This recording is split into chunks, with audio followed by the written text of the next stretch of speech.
बिहार सरकार और नए डीजीपी का ये कैसा अभियान चल रहा है बिहार के अंदर। और ये जो खबर हम आपके लिए लेकर आए हैं, ये जो घटना सच्ची घटना है, इसमें कितनी सच्चाई है, सब कुछ खुलासा होने वाला है आज के इस रिपोर्ट में। इस रिपोर्ट को, इस विश्लेषण को पूरा सुने और साथ ही शेयर उन लोगों को करें जो बिहार में ये कहते हैं कि जीना है तो पीना है। शराबबंदी को लेकर बिहार सरकार का जो एक अभियान चल रहा है बिहार में, और नए डीजीपी का वो अपना एक रौब दिखा रहे हैं बिहार में। हालांकि उनकी ड्यूटी है, उनको ड्यूटी दिया गया है, सरकार का आदेश है, वो फॉलो करेंगे। लेकिन जो थाना इंचार्ज कर रहे हैं, थाना इंचार्ज जो ये हैं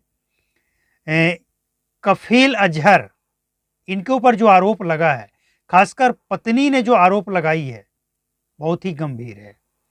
इस खबर को शेयर जरूर करें। आपको बताएं कि ये घटना की शुरुआत होती है बेतिया के कंगली थाना से।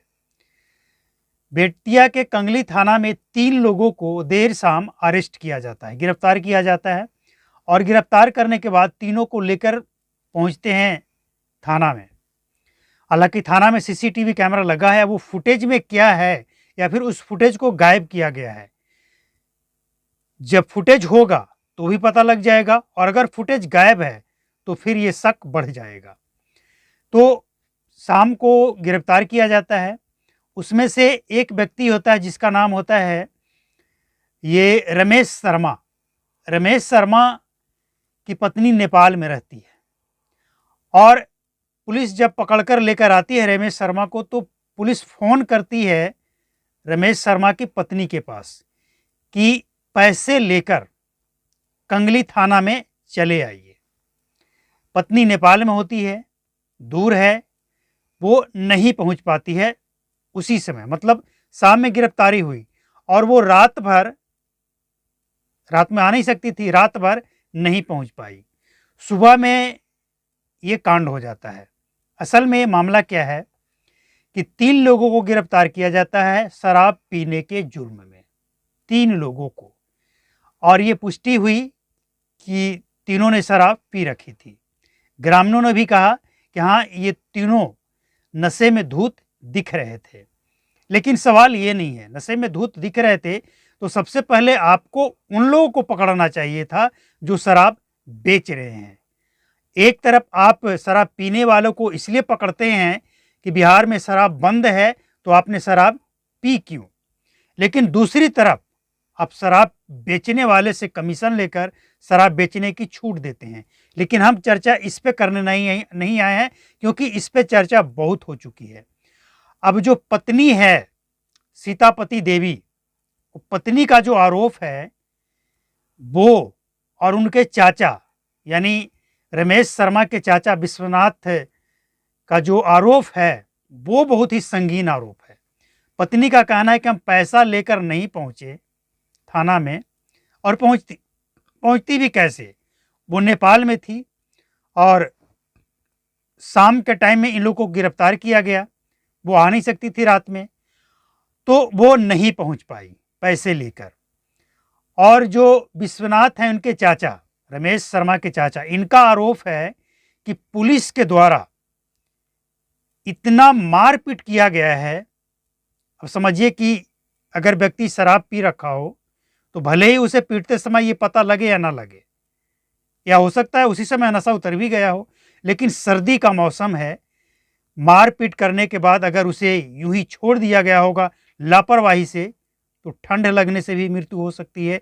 कारण जो भी हो ये हम अभी क्लियर नहीं कर सकते हैं, लेकिन जब सीसीटीवी फुटेज आएगा, उसका रिपोर्ट आएगा, तो ये पता लग जाएगा। लेकिन हम आपको पहले ही बता देते हैं कि ना तो सीसीटीवी फुटेज आएगा, न रिपोर्ट आएगा, न जांच आएगी। हालांकि एसपी जो है शौर्य सुमन, उनका कहना है कि इसकी जांच होगी ईमानदारी से, और ये पता लगाया जाएगा कि आखिर कफील अजहर जो कि थाना इंचार्ज हैं वहाँ के, उन्होंने क्या किया है सचमुच में। तो कहने का मतलब ये है कि बिहार पुलिस, ये जो कफील अजहर हैं, एक तरफ आप पीने वाले को तो पकड़कर थाना लेकर चले आए और उनकी पत्नी को फ़ोन करके आपने कह दिया कि 40,000 50,000 रुपया जो भी लेकर चले आओ थाना। मतलब थाना लेकर अगर वो चली आती तो उसी समय बिना कोई एफआईआर बने, बिना कोई पेपर में लिखा पढ़ी हुए पैसा लेकर और रमेश शर्मा को छोड़ दिया जाता। लेकिन पत्नी नेपाल थी और वो नहीं पहुंच पाई, तो मारपीट किया गया या जो भी किया गया, मौत तो हुई है थाना के अंदर, यानी हिरासत में मौत हुई है, ये कन्फर्म है। पोस्टमार्टम रिपोर्ट भी आना भी बाकी है। लेकिन सवाल ये है कि जब आप पीने वाले 3 लोगों को पकड़ लिया तो क्या आप उन लोगों से ये पूछे, आपने ये पूछने की जहमत उठाई कि शराब पिया कहाँ से? शराब तो बिहार में बैन है, सभी तरह के शराब, फिर आपने शराब पिया कहाँ से? और अगर वो बताते कि हमने यहाँ से पिया, और जाहिर सी बात है डर किसके अंदर नहीं है, और ख़ासकर अगर कोई शराब पी रखा हो तो वो सच ही उगलेगा, वो बता देगा कि हमने यहाँ शराब पिया है। और सिर्फ यही नहीं, वो जितना भी शराब बेचने वाला है सबके बारे में वो रिपोर्ट दे दिया होता। तो जो पुलिस वाले शराब पीने वाले को पकड़ते हैं, उस पीने वाले के माध्यम से सचमुच बिहार में शराब का ये जो खेल चल रहा है ना, इसे ख़त्म किया जा सकता है। लेकिन पुलिस वाले की ये मनसा ही नहीं है कि हम शराब बेचने वाले को ख़त्म करें, शराब का ये जो कारोबार फल फूल रहा है उसको ख़त्म करें। उन लोगों के माध्यम से शराब बेचने वाले को पकड़ा जा सकता था, और ये पूरा रैकेट, वो जो शराब बेच रहा था वो कहाँ से लेकर आता था, और जो वो जहाँ से लेकर आता था उसके पास कहाँ से आता था, यानी स्टेप बाय स्टेप, सीढ़ी बाय सीढ़ी उस सिंडिकेट तक पहुंचना बहुत ही आसान था जो बिहार में शराब का खेल खेलता है। मतलब ये है, ये स्पष्ट है कि ये जो खेल नए डीजीपी की तरफ से, बिहार सरकार की तरफ से खेला जा रहा है, एक तरफ से गरीब मजदूरों के साथ, सचमुच ये सही नहीं है, तरीका सही नहीं है। हो सकता है इनका उद्देश्य सही हो, लेकिन तरीका जो है वो सही नहीं लग रहा है। क्योंकि अगर हिरासत में मौत हुई है, हालांकि 2 लोग और साथ में थे, तो वो बयान नहीं दे पाएंगे क्योंकि नशा में टल्ली थे, और जिसे खुद नहीं पता कि उसके साथ क्या हुआ नहीं हुआ, वो बयान क्या देगा। लेकिन हो सकता है कि वो कुछ बयान दे भी दे। मामला ये एक जांच का है, और जांच का विषय इसलिए है कि ये कांड बिहार में कहीं और रिपीट ना हो, इसलिए पुलिस वाले के ऊपर कार्रवाई होनी चाहिए और सख्ती से, ईमानदारी से जांच होनी चाहिए कि आखिर पूरा का पूरा मामला क्या है।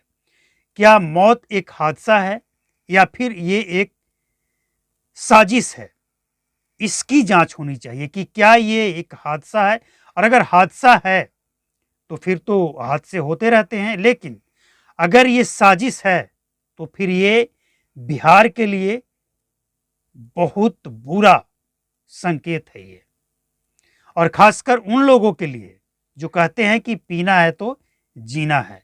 तो जो पीना है तो जीना है कहते हैं, उनके लिए ये एक इंडिकेट है, संभल जाइए, सुधर जाइए, और नहीं तो किसी दिन आप भी थाना के अंदर होंगे और मारपीट होगी, या आपके परिवार से पैसे ऐंठे जाएंगे, इसका कोई गारंटी नहीं है।